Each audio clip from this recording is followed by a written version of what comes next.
The planet Lumeris was a place of strange beauty, unlike anything in the nearby star systems. Its skies glowed with soft green clouds and rivers shimmered with colors that changed as the sunlight moved across the horizon. Its forests were tall and dense, filled with plants that whispered in the wind as if sharing secrets.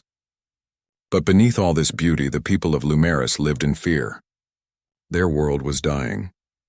For centuries, Lumerians had lived in harmony with their environment. They had built cities that floated above the oceans, and their technology had helped them control weather patterns, clean water, and grow food in ways that seemed almost magical. But over time, cracks began to appear in this carefully balanced system. The oceans became acidic, storms more violent, and plants started to die despite the Lumerians' best efforts. Even their machines, which had worked perfectly for generations, began to fail. The leaders of Lumeris, a council of the wisest beings on the planet, held urgent meetings every day. Their faces were marked with worry, their voices tense with frustration. They had tried everything they knew: advanced engineering, scientific experiments, energy shields, and even controlled experiments to recreate extinct plant species, but nothing seemed to work. Every day brought new challenges, and the planet's collapse seemed unstoppable. In one council meeting, a young scientist spoke up. She had studied ancient records and texts passed down from civilizations long gone, and she proposed something daring. "There may be others out there," she said, her voice trembling slightly with both fear and hope. "We cannot solve this alone. If we reach out across the stars, maybe someone somewhere can help us." The room was silent. Reaching out to other civilizations was risky. Lumeris had always been cautious, preferring to solve its own problems rather than involve outsiders.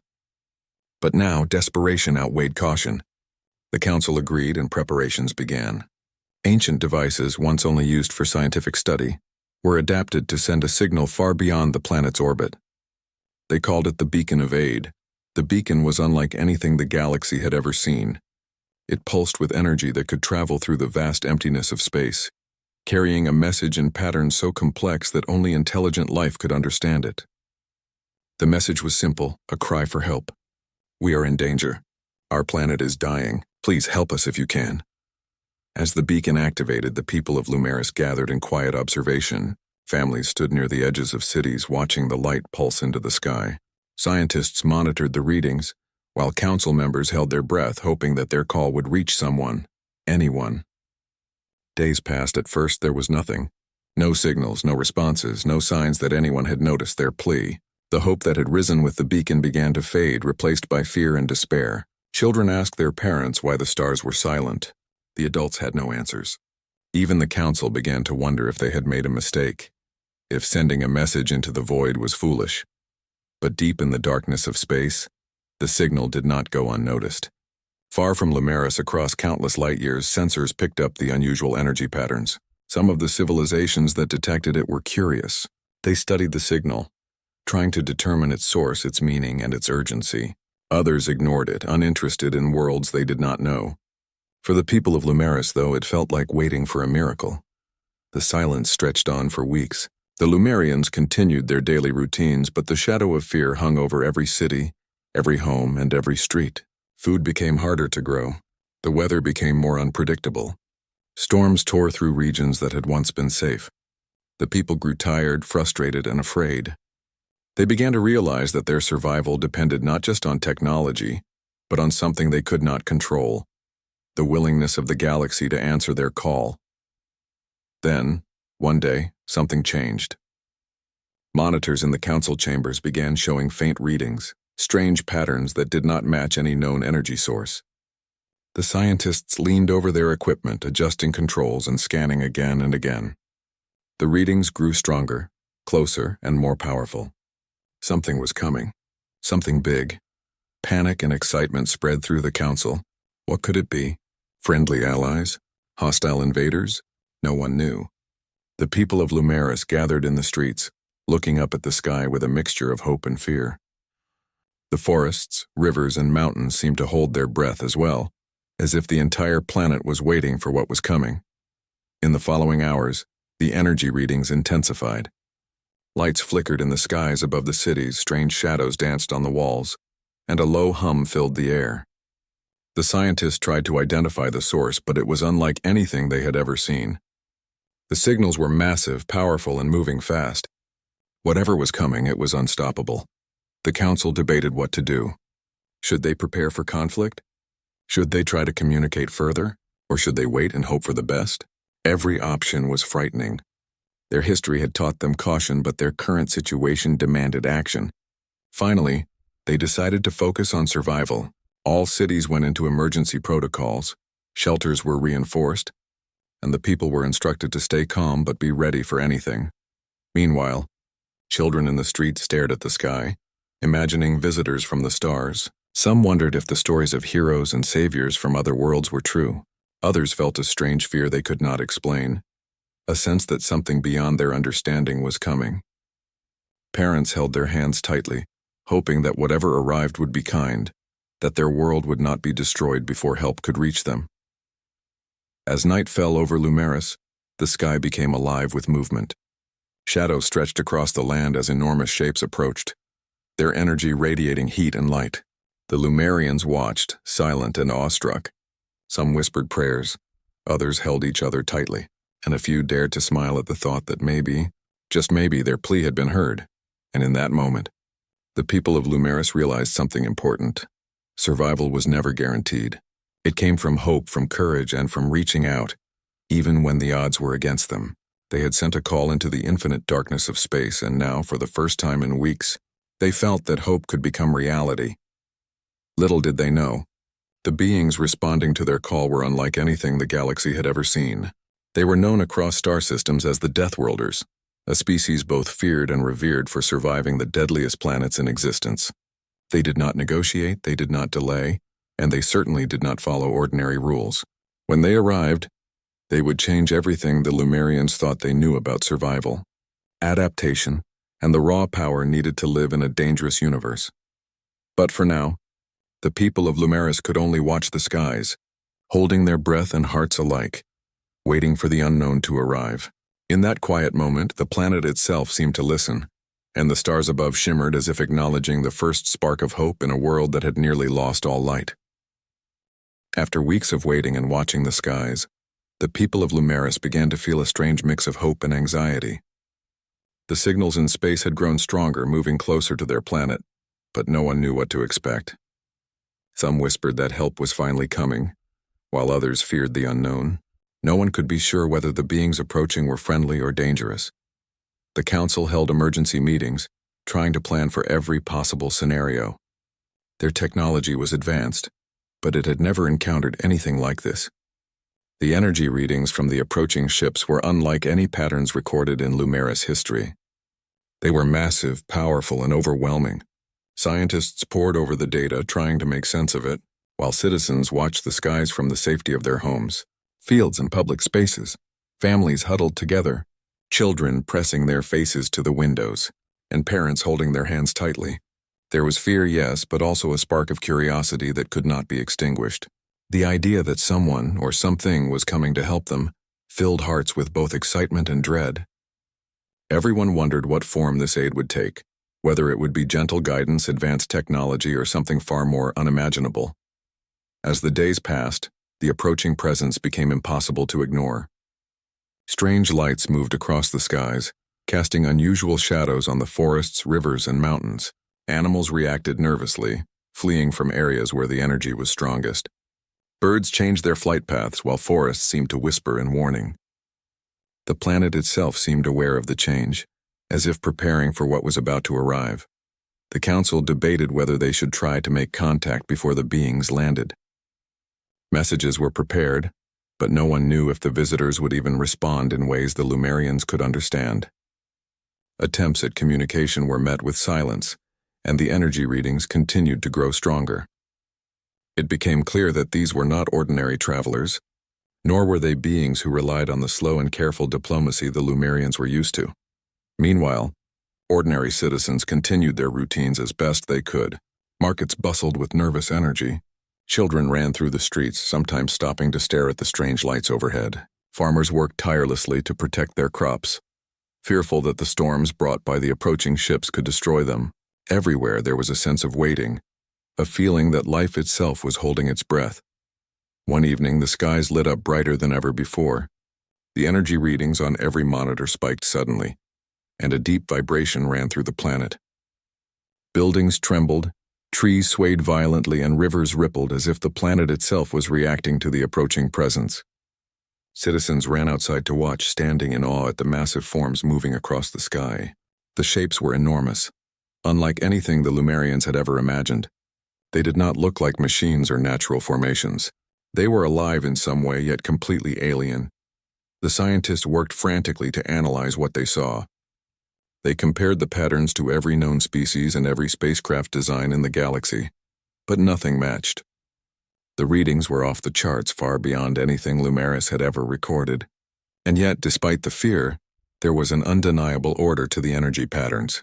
The beings approaching seemed to know exactly where they were going, moving with precision and purpose. The council decided to send a small team to prepare for their arrival. They did not know if the beings would be hostile or benevolent, but they needed to be ready.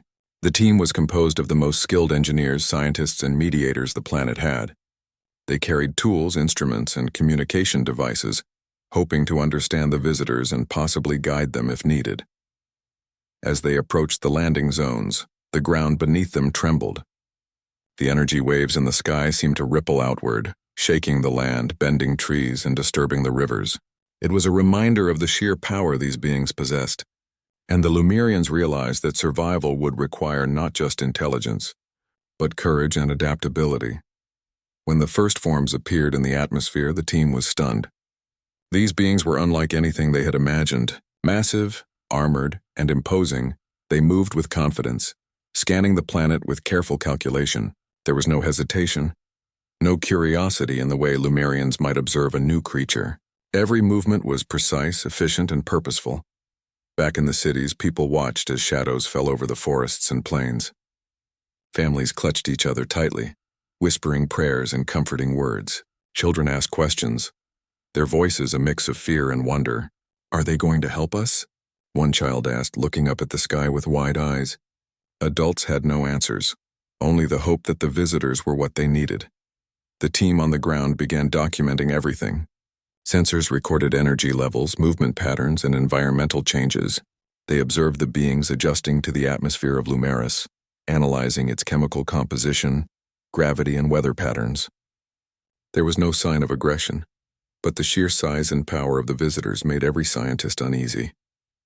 This was not a gentle intervention. If the beings were there to help, it would be in ways that the Lumerians might not fully understand. The nights were the hardest. When the sun set, the skies glowed with the energy of the approaching ships. It lit the forests, mountains, and rivers in eerie, otherworldly colors. People could not sleep. They stayed awake, staring at the skies, wondering what the next day would bring. Some tried to prepare their homes, reinforcing structures or creating shelters. Others simply sat together, sharing stories and holding on to one another, waiting for answers. Through all this, a quiet realization spread among the people. They were witnessing something unprecedented. The beings approaching were not just rescuers, they were a force of nature in their own right. Lumerians had faced storms, earthquakes, and environmental collapse before, but nothing like this. Nothing so vast, so powerful, and so mysterious. They were learning a hard truth. Survival sometimes required accepting help from sources beyond comprehension, even if that help came in ways that seemed intimidating or overwhelming. The scientists continued to analyze, recording every detail. Energy readings, motion patterns, and environmental effects were cataloged for future study. They realized that understanding these beings would be a challenge unlike any before. Their tools and knowledge were powerful, but they were only scratching the surface of what the visitors could do. Still, the team pressed on, driven by curiosity, necessity, and the hope that they were on the brink of salvation. Then, without warning, the first contact occurred. A wave of energy passed through the landing zones, stirring dust, shaking buildings, and bending trees. Sensors went haywire, alarms blared, and people ran for safety. But when the wave passed, the beings had landed, massive forms standing silently across the plains. They did not speak, gesture, or move in ways that the Lumerians could interpret, yet their presence alone communicated a message. They had arrived and they were ready to act. In that moment, fear and hope collided. The Lumerians realized that their lives were about to change forever. The beings approaching were unlike anything in their history or imagination, and yet they carried the possibility of salvation. The planet trembled under the weight of anticipation, and for the first time in weeks, the people of Lumeris felt a glimmer of hope strong enough to stand against despair. As the night sky continued to glow with the alien energy, families, scientists, and council members alike understood something fundamental. This was no ordinary rescue. Survival would not come from simple intervention or technology alone. It would come from learning, adapting, and facing challenges head-on. The beings approaching were powerful, precise, and potentially unpredictable. But they were here, and the people of Lumeris knew that their world would never be the same again. The city lights flickered as the alien energy reflected across the rivers and buildings. Streets were filled with people watching silently, hearts pounding, waiting for the next move. Children clung to parents, elders whispered encouragements, and scientists documented every detail. For the first time, the inhabitants of Lumeris understood that the galaxy was not empty, and that their plea for help had reached far beyond their small, fragile world. And so, with hearts full of uncertainty and eyes fixed on the sky, the people of Lumeris prepared for what was coming next. They had called out into the vastness of space, and the answer had arrived. But they would soon learn that help from the cosmos often comes in forms both awe-inspiring and terrifying, and that survival demands courage, resilience, and an open mind ready to face the unimaginable. The moment the Deathworlders fully appeared in the skies above Lumeris, the people could hardly believe their eyes. From a distance they looked like enormous moving mountains, covered in dark armor-like shells that glinted in the fading light. They did not resemble any living creature the Lumerians had seen, nor did they look like machines. They seemed alive yet impossibly strong, as if the galaxy itself had molded them to survive any danger. A hush fell over the cities, forests, and rivers. Families left their homes, stepping into the streets to watch the approaching beings. Scientists froze in place, unable to tear their eyes away from the readings on their instruments. Every display showed energy levels beyond comprehension, vibrations that shook the ground, and movement patterns that defied their understanding. The Deathworlders did not walk or float. They strode, powerful and unrelenting, with a sense of purpose that made it clear they knew exactly why they had come. The council tried to organize a team to meet them, to signal peace and offer guidance. Yet the Deathworlders did not slow their approach. They did not pause to communicate or ask questions. Their presence alone was an announcement. They had arrived, and their actions would speak louder than any words. The people of Lumeris watched with a mixture of awe and fear. For the first time in generations, they felt truly small, fragile, and vulnerable under the shadow of such immense power. As the Deathworlders landed on the plains outside the main cities, the ground trembled beneath their weight. Trees bent, rivers rippled violently, and the air itself seemed to hum with energy. Clouds above swirled unnaturally, forming patterns that no Lumerian scientist could explain. Yet, despite the chaos, there was an unmistakable order to their arrival. Every movement, every step, every shift of their massive forms was precise. Nothing was wasted. Nothing was accidental. The first contact was not verbal. There were no greetings, no gestures of peace. The Deathworlders simply observed. Sensors recorded their scans of the planet, from the chemical composition of the air to the stability of the oceans. They checked the forests, the rivers, and even the cities themselves, analyzing every detail with relentless efficiency. For the Lumerians, it was terrifying. They had called for help, but the sheer power of their visitors made it clear that help would come in ways they could not control or predict. In the council chambers, the leaders debated what to do. Some wanted to approach the Deathworlders, to try to communicate and understand their intentions. Others feared provoking them, believing that even a small mistake could be catastrophic. In the end, they decided to observe and record, letting the Deathworlders act first. It was a choice born of fear, respect, and an understanding that survival sometimes meant patience. Citizens throughout the cities watched as the Deathworlders moved across the plains. Massive mechanical limbs, or were they limbs, shifted and adjusted, pushing debris aside, stabilizing the terrain, and correcting environmental hazards. The air crackled with energy, and the ground beneath their feet seemed to respond to their presence. Scientists measured the changes in soil density, air pressure, and energy fields, but none could fully explain the phenomenon. It was as if the planet itself was being rewritten under the influence of these beings.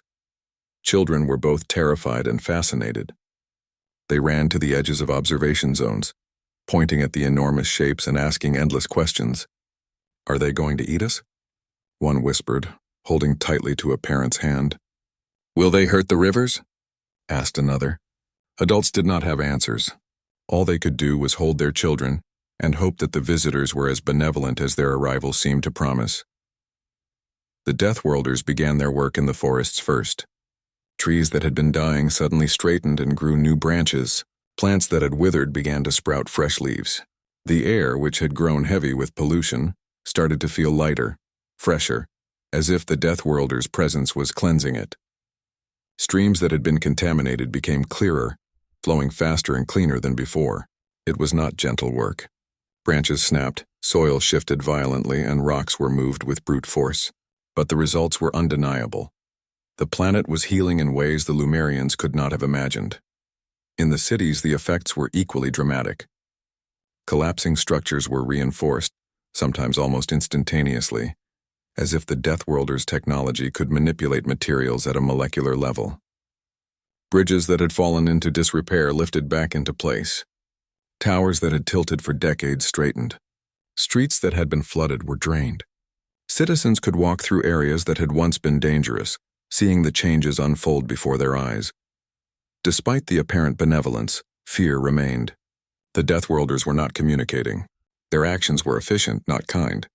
They did not explain what they were doing or why. The people of Lumeris began to understand that these visitors had their own rules, their own logic, and their own sense of what survival required. It was not enough to wish for help. One had to adapt, to observe, and to learn quickly if one hoped to benefit from it. The scientists tried to study the Deathworlders' methods. They recorded every movement, energy output, and environmental change. They hypothesized about how such beings could survive the harshest planets, and how they could manipulate entire ecosystems with precision. But the more they learned, the more they realized the limits of their knowledge. The Deathworlders operated on a scale and with a logic that the Lumerians had never encountered. It was humbling and, for many, frightening. Meanwhile, the council and citizens began to take lessons from observation. Farmers adapted their techniques, imitating how the Deathworlders seemed to stabilize soil and water. Builders learned how to reinforce structures using patterns inspired by the visitors' actions. Even children began to notice, mimicking the ways the Deathworlders moved objects or cleared debris. Slowly, the people of Lumeris started to understand a vital truth. Survival was not just about technology or intelligence. It was about resilience, observation, and the ability to adapt quickly. The nights were surreal.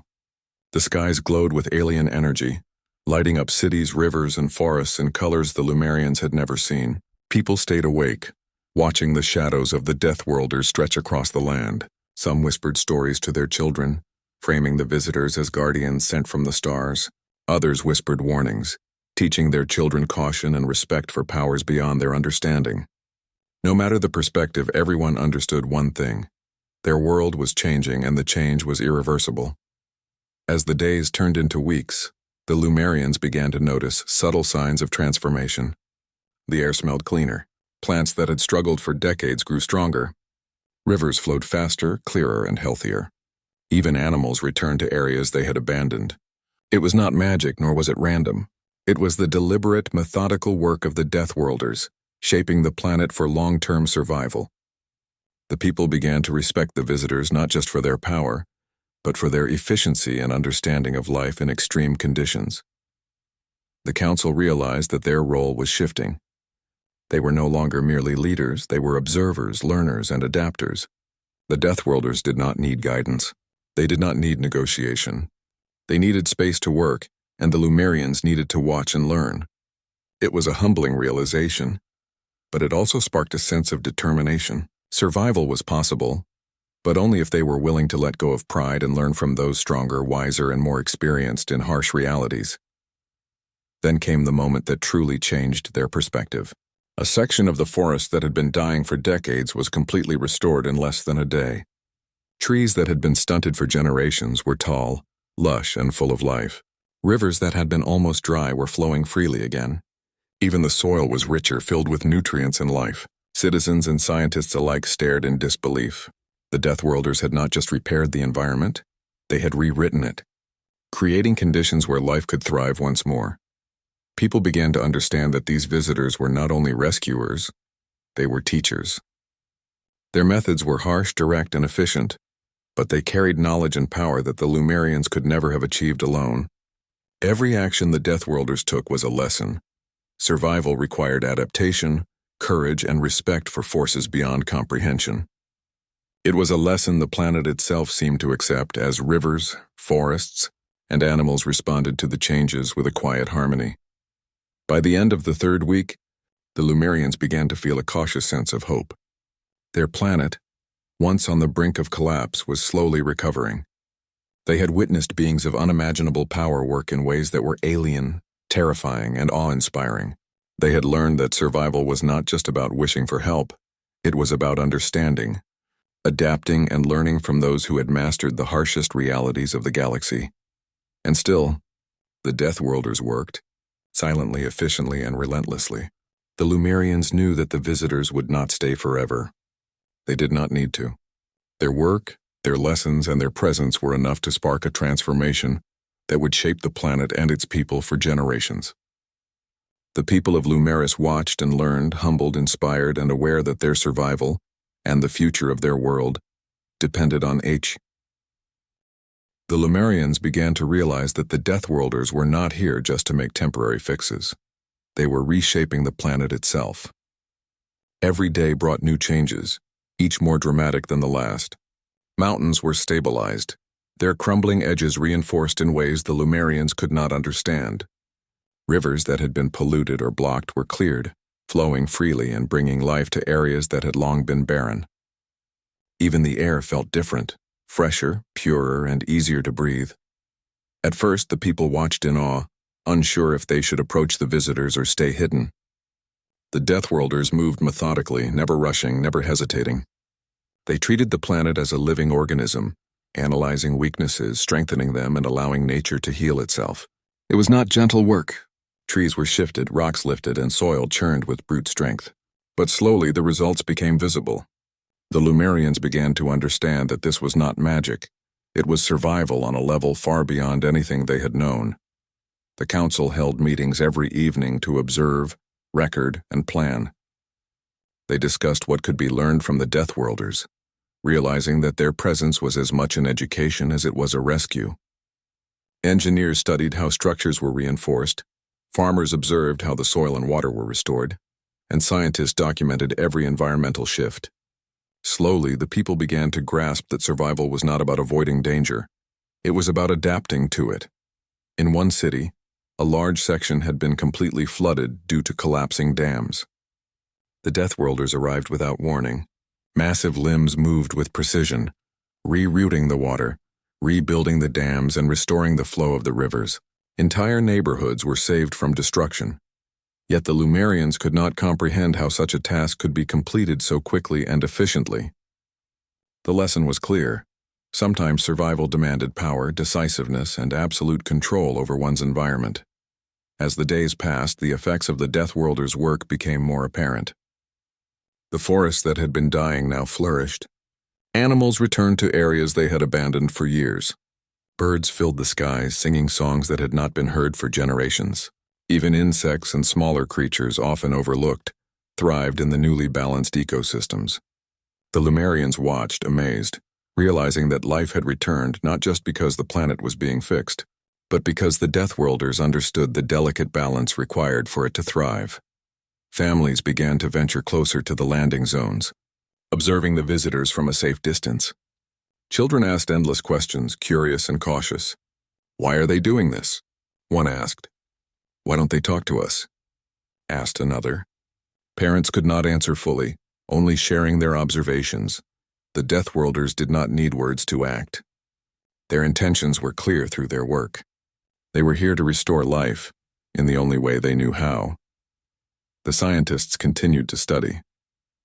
They discovered that the Deathworlders' actions were not random or instinctive. They were calculated, precise, and based on knowledge of how ecosystems and environments survived in the harshest conditions. They had survived planets with extreme temperatures, deadly storms, and hostile wildlife. They had adapted to survive when nothing else could. And now, their knowledge and methods were being applied to Lumeris, teaching the Lumerians lessons that could never be learned from books or machines alone. One evening, the council observed an astonishing sight. A section of desert that had been lifeless for centuries began to transform.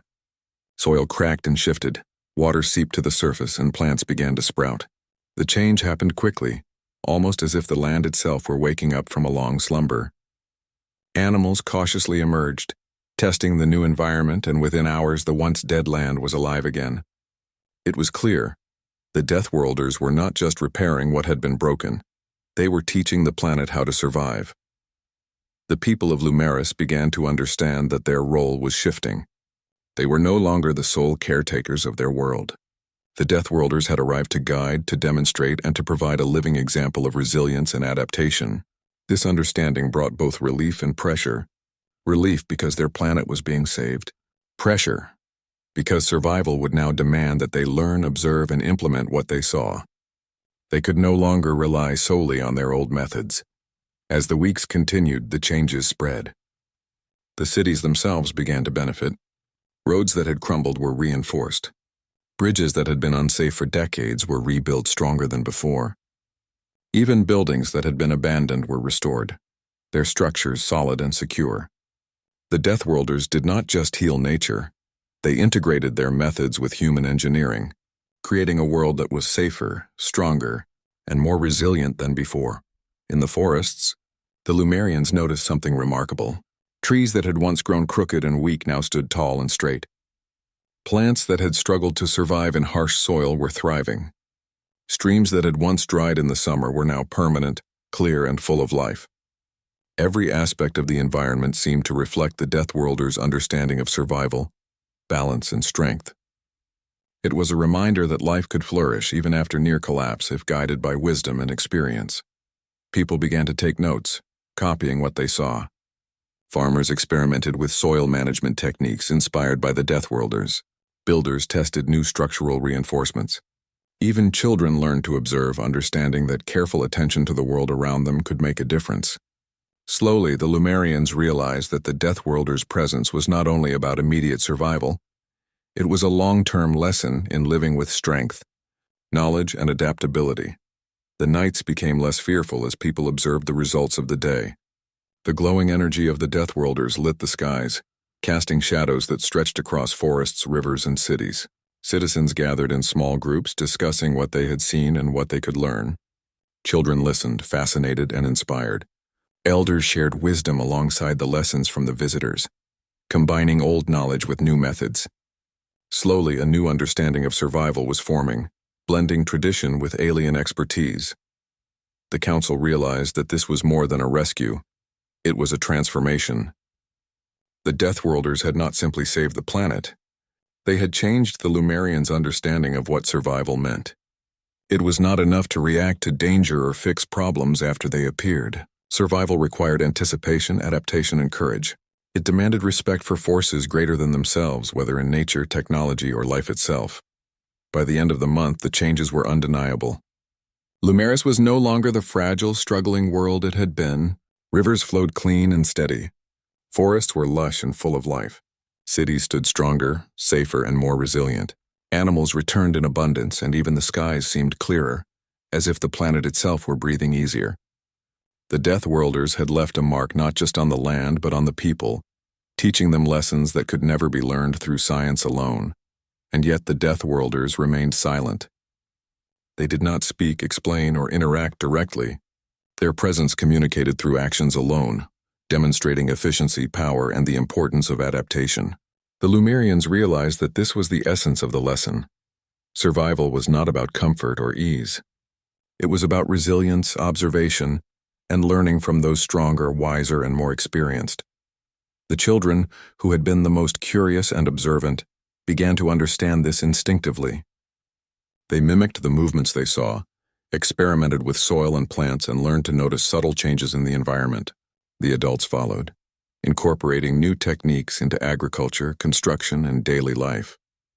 Slowly, the entire society was transforming, guided by silent teachers whose methods were harsh, efficient, and effective. As the Deathworlders continued their work, the Lumerians realized something profound. This planet had almost been lost, yet it had been saved not by magic, not by miracles, but by learning from those who had mastered the art of survival. The Deathworlders' arrival was a reminder that the universe was vast, powerful and often dangerous, but also that it held knowledge, guidance, and lessons for those willing to observe and adapt.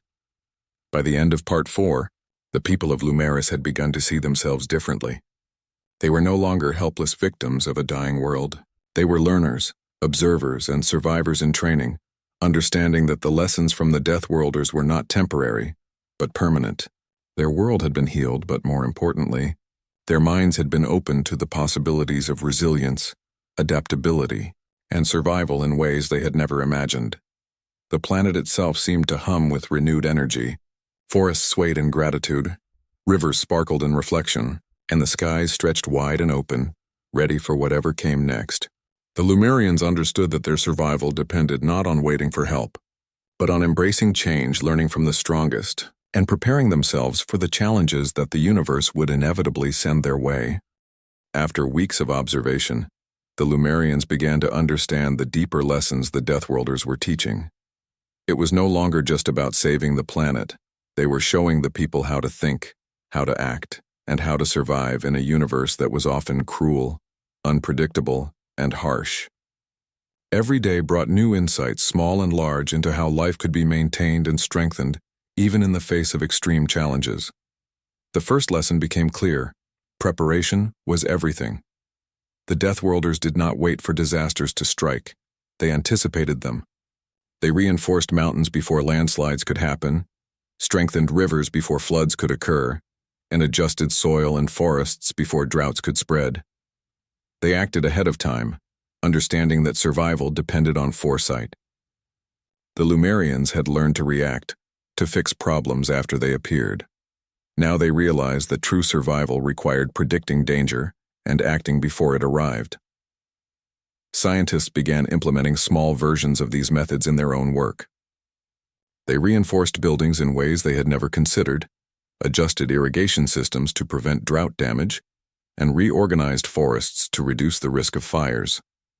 Farmers adopted new planting methods inspired by the visitors, arranging crops to conserve water and encourage natural growth.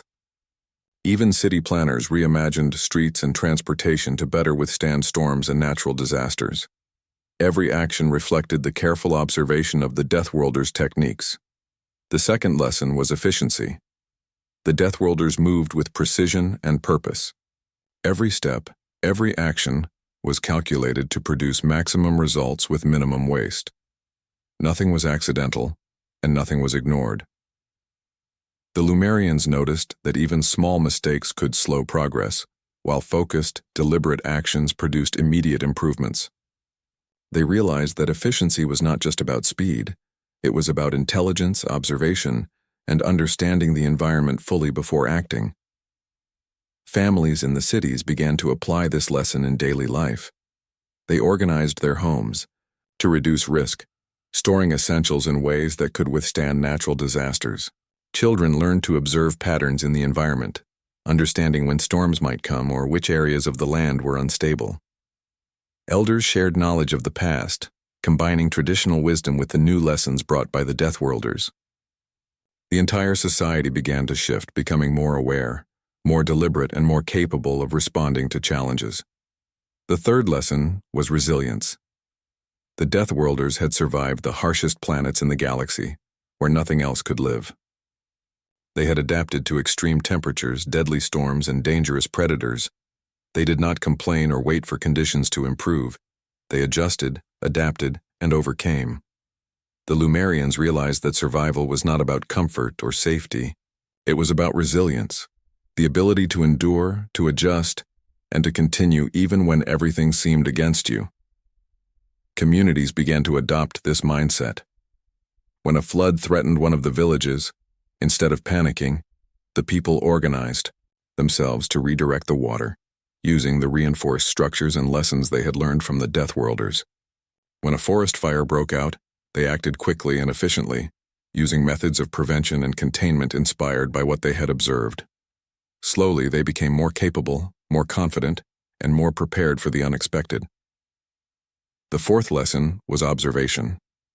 The Deathworlders did not act blindly.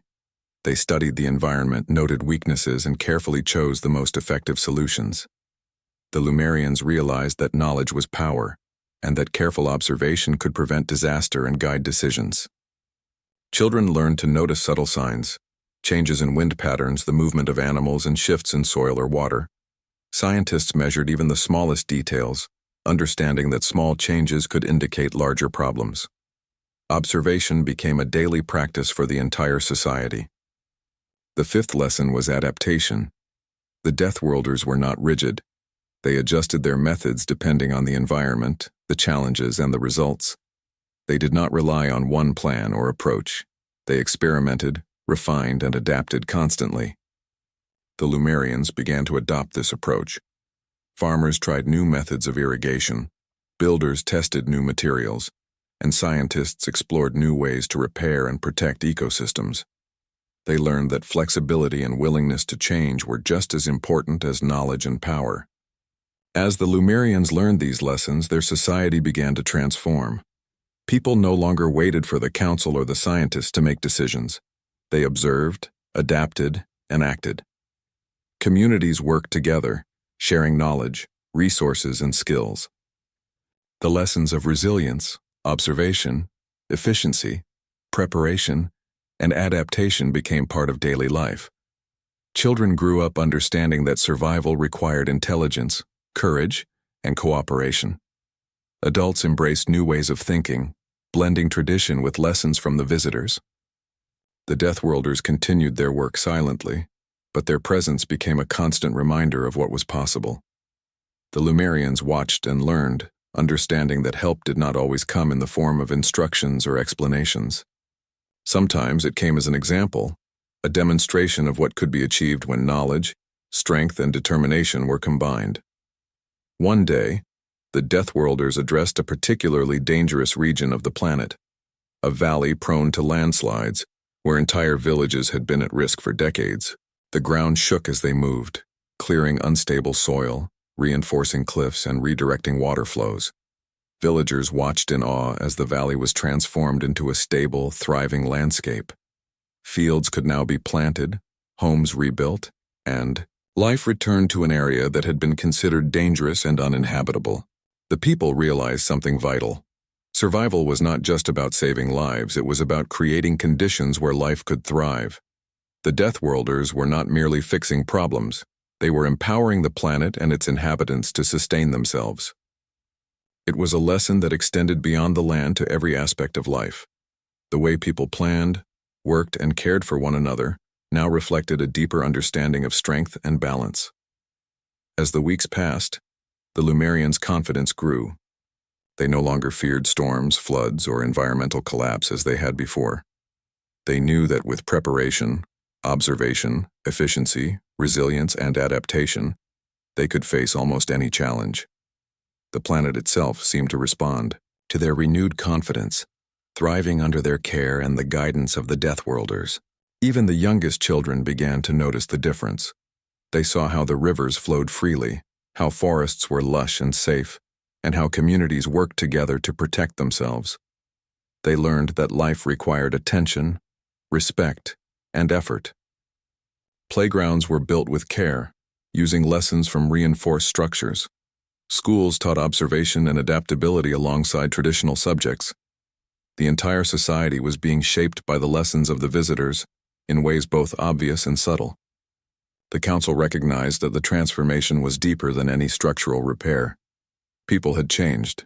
They had learned to think differently, act differently, and value knowledge, cooperation, and courage. The Deathworlders' influence went beyond the land itself. It had reached into the hearts and minds of the Lumerians. Survival was no longer a distant hope. It was a skill, a mindset, and a practice that every citizen could embrace. Even the elders, who had once doubted the visitors, now shared stories of the lessons they had observed. They spoke of preparation, efficiency, resilience, observation, and adaptation, passing these lessons to younger generations. They taught that strength was not just physical but mental and emotional, that cooperation could multiply survival chances, and that learning from those wiser and stronger was essential. The Deathworlders continued their work quietly, almost invisibly, yet their impact was undeniable. Lumeris was no longer a planet on the brink of collapse. It was a planet learning to survive, guided by examples from beings who had mastered the harshest realities of life. The Lumerians realized that their world could endure and even thrive, not because of luck, but because they had learned to act, adapt, and grow stronger every day. By the end of Part 5, the people of Lumeris had changed profoundly. They were no longer passive observers of a collapsing world. They were learners, doers, and survivors, equipped with knowledge, courage, and the wisdom to face future challenges. They had learned that survival was not about waiting for rescue. It was about understanding, adapting, and becoming strong enough to meet whatever the universe might send their way. The Deathworlders, though silent and imposing, had left an invisible legacy. Their lessons were not written in books or given in speeches. They were embedded in the land, the cities, the communities, and the people themselves. And as the Lumerians looked at the skies and the glowing traces of the visitors' energy, they knew one thing with certainty. Their world had been saved, their society had been transformed, and their future was now something they could shape with their own hands, hearts, and minds. The days turned into weeks, and the Deathworlders' work on Lumeris gradually came to an end. The planet had been transformed. Rivers flowed clearly, forests were lush and thriving, and cities stood stronger than ever. The air was cleaner, the soil richer, and the skies brighter. But the most important transformation had occurred in the hearts and minds of the people. Lumerians were no longer fearful of what the future might hold. They had learned to face challenges with courage, wisdom, and adaptability. The council held one final meeting with the scientists and community leaders. They reflected on everything that had happened, the destruction that had once threatened to end their civilization, the despair that had filled the streets, and the arrival of the mysterious, powerful beings who had changed everything.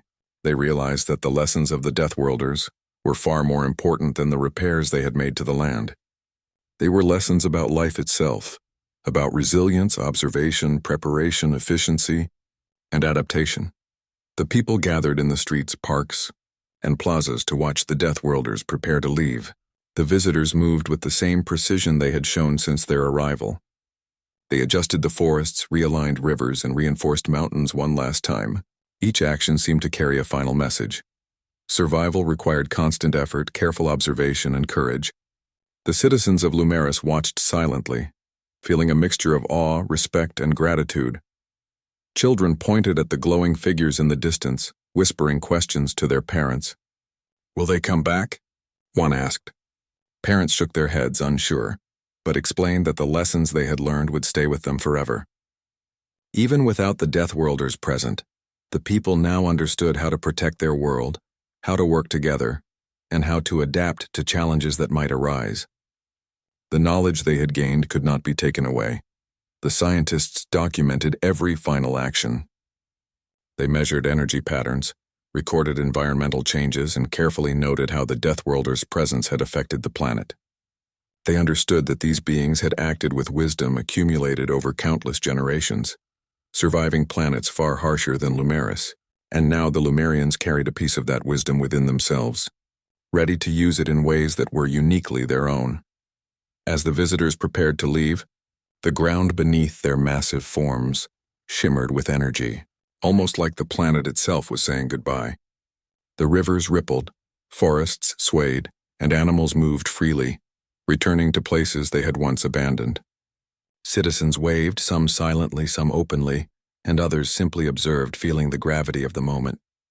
It was the end of an extraordinary chapter in the history of Lumeris, and the beginning of another, a chapter where knowledge, courage, and adaptability would define survival. The Deathworlders did not speak. They did not make gestures or leave messages. They simply lifted from the ground, their massive forms moving with controlled power, and ascended into the sky. The air vibrated with energy as they left, and the citizens felt a strange emptiness in the place they had occupied. Yet there was also hope. Their work had been done. The planet had been restored, and the people had been transformed. Once the Deathworlders vanished into the distance, the council called the first post-visit assembly. They addressed the citizens, sharing observations, insights, and guidance on how to continue the work started by the visitors. They emphasized that the lessons of preparation, efficiency, resilience, observation, and adaptation were not temporary. They were now part of the culture of Lumeris, woven into every decision, every plan, and every action taken by its people. Communities began to implement the knowledge gained. Farmers designed irrigation systems that anticipated droughts. Builders constructed homes that could withstand storms and earthquakes. Scientists experimented with new ways to monitor environmental health, observing patterns and predicting potential problems. Schools incorporated lessons about observation, adaptation, and cooperation into the curriculum. Even children became active participants, noticing changes in the world around them and thinking creatively about solutions. The planet itself seemed to respond to this newfound awareness. Forests thrived, rivers flowed freely, and wildlife returned to areas long abandoned. Natural disasters still occurred, but the people were ready. They no longer panicked or waited for miracles. They acted, observed, adapted, and grew stronger with each challenge. The wisdom of the Deathworlders had become part of the culture, guiding behavior and decisions across generations. As months passed, the transformation became even more evident. Villages that had been at risk of flooding were now safe, with reinforced structures and improved waterways. Agricultural regions that had once struggled to produce crops now flourished, feeding more people than ever. Cities grew stronger and more resilient, combining technology and the lessons learned from the visitors. Life had returned to every corner of Lumeris, and the citizens felt empowered to maintain and improve it themselves. The children, who had once watched in awe, now became active participants in this new world. They learned to observe patterns in weather, soil, and water. They learned to act carefully and deliberately, thinking ahead and planning for potential challenges. Schools encouraged curiosity and problem-solving, teaching students to apply the lessons of the Deathworlders in practical ways. Even playtime became an opportunity for learning, as children experimented with building structures, designing systems, and testing new ideas safely. Adults, too, embraced change. Farmers worked together to share knowledge and implement new techniques. Builders collaborated to design structures that were both strong and efficient. Scientists coordinated to monitor environmental patterns and predict changes. Communities learned to rely on observation, cooperation, and planning, understanding that survival depended on action and preparation as much as on hope. Even cultural traditions evolved. Stories of the Deathworlders' arrival, their work, and the lessons they had imparted became part of the collective memory. Songs, tales, and artworks celebrated resilience, adaptation, and cooperation. Festivals honored the planet's restoration, teaching new generations to respect the environment and value knowledge, courage, and foresight. The memory of the visitors became a symbol of hope, wisdom, and transformation. Over time, the Lumerians became confident that they could survive and thrive on their own. They knew that the universe was vast and unpredictable, but they had learned to act with intelligence, courage, and adaptability. Their society had been transformed not only physically, but mentally and emotionally. The Deathworlders had shown them that survival was not just about fixing problems, it was about understanding the world, anticipating danger, and preparing wisely for challenges. Even the Council reflected on their own growth. They realized that leadership was not just about giving orders or making decisions. It was about guiding people to think critically, act wisely, and work together. They encouraged citizens to take initiative, to observe, and to adapt. They understood that true survival required a culture of learning and cooperation, where everyone contributed to the well-being of the planet and its people. As the years passed, the story of the Deathworlders became part of the fabric of Lumerian society. The planet continued to flourish and its people grew stronger, wiser, and more capable. The lessons of resilience, preparation, efficiency, observation, and adaptation were passed from generation to generation, shaping a civilization that could face any challenge the universe might present. The Lumerians knew that the Deathworlders might never return. They did not need to. The visitors had given them something far more valuable than temporary protection. They had given them the knowledge, skills, and mindset to ensure survival on their own. The planet, once fragile and on the brink of collapse, now thrived because its people had learned to act, adapt, and work together. And so, Lumeris entered a new era. Children played in flourishing forests and beside clear rivers. Families thrived in safe, strong cities. Farmers produced abundant harvests, and scientists continued to observe, learn, and innovate. The lessons of the Deathworlders had become a permanent part of the culture, guiding every decision, action, and plan. The planet itself seemed alive with energy, responding to the care and attention of its inhabitants. Forests swayed in the wind, rivers sparkled under the sun, and wildlife thrived in harmony with human activity. The citizens of Lumeris felt a deep sense of connection to their world, a connection built not only on survival, but on understanding, respect, and the wisdom to maintain balance in every aspect of life. In the end, the greatest transformation was not the land, the cities, or the rivers. It was the people. They had grown stronger, wiser, and more resilient. They had learned to face challenges with courage, to observe and understand their environment, and to act with intelligence and foresight. They had learned to cooperate, to adapt, and to ensure survival through knowledge, action, and unity. The Deathworlders had come, worked silently, and left, but their lessons remained. The people of Lumeris would never forget them.